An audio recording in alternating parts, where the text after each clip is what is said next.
This is a review for this Caprock Platform Rack from Thule. This size is a large, which I believe it's 74 inches long this way, front to back, and then about 59 inches across the vehicle. These platform racks from Thule are available in several different sizes. There's 5 or 6 different sizes depending on what your vehicle requirements may be and what you plan on having on this rack. What I needed it for is I had this trailer that had this nice aluminum rack on it that was affixed to the trailer itself, but I really didn't want to put any holes in it per se. And so this was the best option that I could come up with, was this Thule rack. Seems a little bit redundant to have a rack on a rack, but I still have the ability to then remove it or move it around or reconfigure it anyway. And really what I needed was just a bunch of spots that I could put T-slots in. Like I've got this water tank up here, and I've got an awning on the other side, a 270 awning on the other side to wrap around this trailer. And I probably will put more solar, potentially another storage box up on top of this rack. And I really needed places to affix those things. And I just didn't have it with this aluminum rack that was custom built and put on this trailer. So that's exactly what I needed it for, was just to have a bunch of attachment points. And as far as attachment points, there are spots for T-slots all over this thing. You've got them essentially on each rail. You've got them on all 4 sides. There's top and bottom T-slots. This large size rack had 1, 2, 3, 4, 5, 6 inner rails with 4 sides that have spots for T-slot bolts. And then you've actually got them up on the front too as well. The crossbar pieces on the front and the back also have T-slot places to add. It's really cool. On each one of these, there's room to add another T-slot. So, on each one of the ends, you could add another bolt in here if you want to. If you don't have anything along this edge, like I do on the other side, you could add a T-slot right here, slide it all the way down, or wherever you need it. There's another one here. On the other side, I've got a bit of an issue because I kind of blocked some of that. I only got an open spot over there, but that's okay. If I had to add one, I could add it from this side. There's just tons of opportunity to put things all over this rack. If you've got a bike rack, a kayak rack, or a rooftop tent, for example, this rack is basically functional for all of those things. It's got a weight capacity, I think, of about 330 pounds to be able to put on it. I don't think I'm going to exceed that with the things that I plan on attaching to it.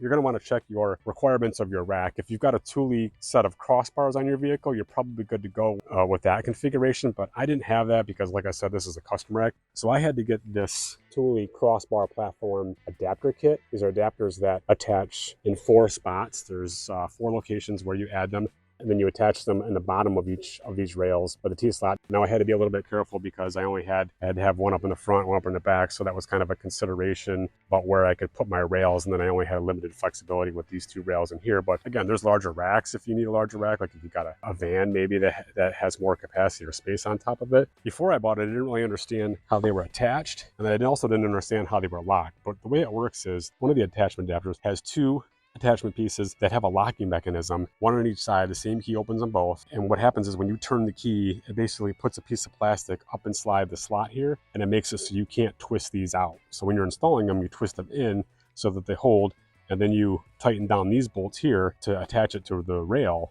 But once these are locked, you can't twist these out, so therefore you can't remove it. And as long as you have one done, it really is rigid enough that you can't remove the rest of them. It's a brilliant technology. The Thule products that I've had over the years are just outstanding, and this one holds true. It's built really well. The coating on it is really nice. I mean, it's black, so it gets hot, but just the opportunity to put things kind of everywhere on this rack is outstanding.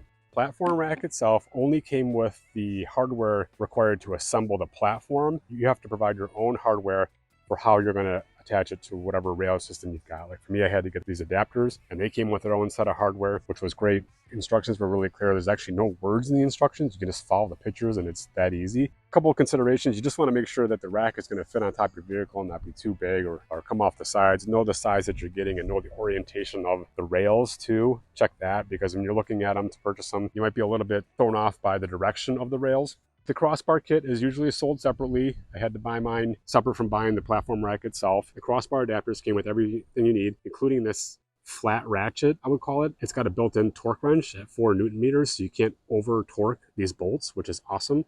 You basically wrap those adapters around your existing bar and then torque them down with this wrench, and you really can't mess it up. Once it was installed on here, it was incredibly rigid. This thing doesn't move at all. I've got a pretty heavy awning on it. on the other side and traveled with it, and that awning has not moved with the 3 attachment points there. The water tank hasn't moved at all as well, so I just had to get a little bit creative how I attached this, but really there were so many options with the way that the rails can be adjusted that it was kind of was easy. You just had to think it through and figure out where it was going to be. The key points to remember is know your size of the platform rack that you need for your vehicle, how you're going to attach it if you already got a Thule rail system that it'll work just fine with, or you might need to get these crossbar attachments. One more thing I wanted to mention, it did come with this air dam piece on the front of it that I just kind of laid on top of this bar to keep the wind from going underneath the rack.